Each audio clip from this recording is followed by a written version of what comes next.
आज स्वतंत्रता दिवस के इस पावन अवसर पर शास्त्री नगर सेंट्रल पार्क पे यहाँ के जनप्रिय विधायक गोविंद नगर विधानसभा श्री सुरेंद्र मैदानी जी हमारे साथ हैं। सर, आपको स्वतंत्रता दिवस की बहुत बहुत शुभकामनाएं और बहुत स्वागत हमारे चैनल पर। हाँ, मैं आपके चैनल को भी बधाई देता हूँ और स्वतंत्रता दिवस के अपने पूरे गोविंद नगर विधानसभा क्षेत्र को और पूरे कानपुर को अपने देश के यशस्वी प्रधानमंत्री आदरणीय नरेंद्र मोदी जी की तरफ से और उत्तर प्रदेश के मुख्यमंत्री योगी आदित्यनाथ जी की तरफ से उनका प्रतिनिधि विधायक होने के नाते से सबको बहुत मंगल कामना शुभकामना देता हूँ। सर, एक कार्यक्रम दिखाई पड़ा, एक यहाँ पर मुझे हजारों की मात्रा में भीड़ दिखाई दी और भारत माता की जय इस तरह के नारे दिखाई पड़ रहे हैं और एक बहुत ही ऊंचा गगनचुंबी ध्वज का लोकार्पण आपके माध्यम से हुआ। ये पूरा क्या कार्यक्रम रहा, इसकी क्या भूमिका रही? देखिए, 100 फुट का झंडा लगाना हम सब लोगों के लिए सौभाग्य का विषय, क्योंकि इसी ग्राउंड में मैं इसी मट्टी में खेला बड़ा हुआ, इसी कॉलोनी में जीवन के 42 वर्ष मैंने गुजारे हैं।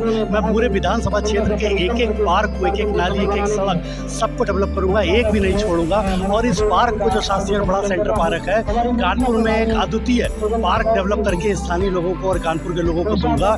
यह एक तरफ सवेरे प्रातःकाल टहलने के लिए स्वास्थ्य की दृष्टि से, दूसरा बच्चों को खेलने के लिए उनके स्वास्थ्य की दृष्टि से, कहीं देसी अखाड़ा बना करके, फुटसाल ग्राउंड बना करके, रामलीला का मंच, कृष्णलीला का मंच और राम भद्राचार्य जी की भी यहाँ कथा 7 अक्टूबर से 13 अक्टूबर तक करा करके एक बहुआयामी स्थल ये मैं शास्त्री नगर का लोगों को समर्पित कर रहा हूँ। और ये मेरा सौभाग्य है क्योंकि लोगों ने मुझे आशीर्वाद देकर के एक संवैधानिक व्यवस्था में इस लायक बनाया। तो मुझे लगता है कि मेरा कर्तव्य है कि मैं एक सेवक के नाते लोगों की सेवा करूँ और उसका प्रतिफल अपने क्षेत्र की देवतुल्य जनता को दूं।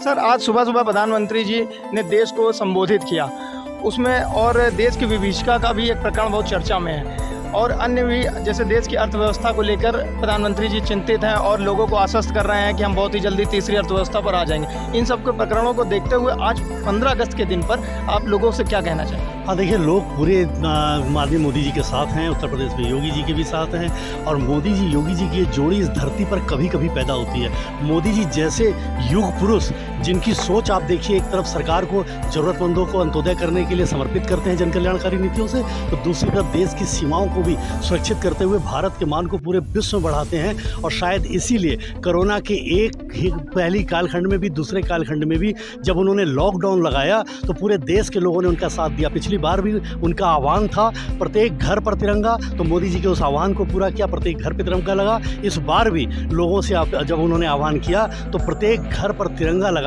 यानी भारत माता की जय इस देश का 140 करोड़ व्यक्ति चाहता है और उसके लिए समर्पण हो, उसके लिए उसका संकल्प हो, उसके लिए उसकी सेवाएं हो, उसके लिए उसका नैतिक कर्तव्य हो। इसके लिए उत्तर प्रदेश के मुख्यमंत्री योगी आदित्यनाथ जी ने आज शपथ दिला करके माननीय प्रधानमंत्री मोदी जी के उस संकल्प को आगे बढ़ाते हुए लोगों से अपील करी है कि लोग अपनी नैतिक जिम्मेदारी को पूरा करें और जो भी ज़रूरतमंद है उसको हम अपनी सरकार के माध्यम से भी लाभान्वित कराते हैं। सड़क, नाली, खड़ंजा, डेवलपमेंट, पार्क, ये सब तो हमारी नैतिक जिम्मेदारी है ही है, पर समाज के उन अनछुए पहलुओं को भी हमें ये सिखाया जाता है। हम मोदी जी को देखकर प्रेरणा लेकर के, योगी जी को देखकर प्रेरणा लेकर के ये सीखते हैं कि अनछुए पहलुओं को भी हम छू करके और लोगों को अपने कारण से कुछ अतिरिक्त क्या दे पाए, यानी आने वाली पीढ़ी को भी हम वायु प्रदूषण से मुक्ति दे पाए कि नहीं। आज यहाँ वृक्षारोपण भी किया, हम प्राकृतिक जल संचयन करके भूगर्भ जल को प्रदूषित होने से रोक पाए कि नहीं, आने वाली पीढ़ी को शुद्ध जल दे पाए कि नहीं, इस पर भी हमारा निगाह जाती है। हम लोगों को, ज़रूरतमंदों की जान बचाने के लिए उनको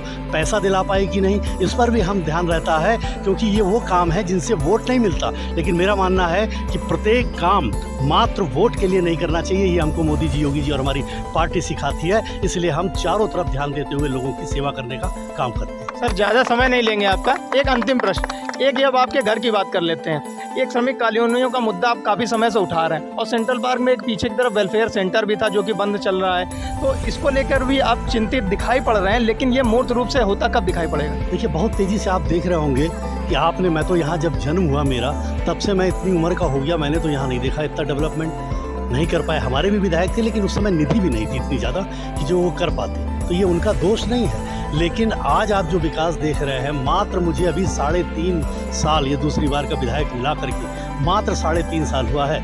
ये प्रश्न मेरा सुरक्षित रखिए और मुझसे 5 साल के जब पूरा हो 27 के पहले, तो मुझसे प्रश्न पूछिएगा और मुझको ये मेरी बाइट दिखाइएगा।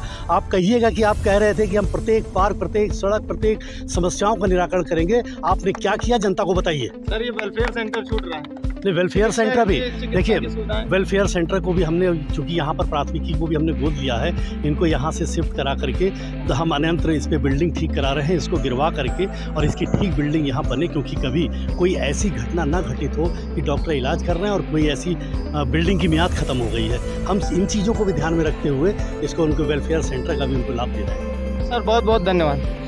ये आपने देखा हमारे साथ गोविंद नगर से भारतीय जनता पार्टी के विधायक रहे सुरेंद्र मैथानी जी, जिन्होंने बेबाकी से हम अपने बात हमारे बीच में रखी और हमारे सवालों का जवाब दिया। एक बार पुनः आपको स्वतंत्रता दिवस की शुभकामनाओं के साथ मैं अंकित सिंह कुशवाहा, वीडियो जर्नलिस्ट अभिषेक पांडे के साथ उपसंहार न्यूज।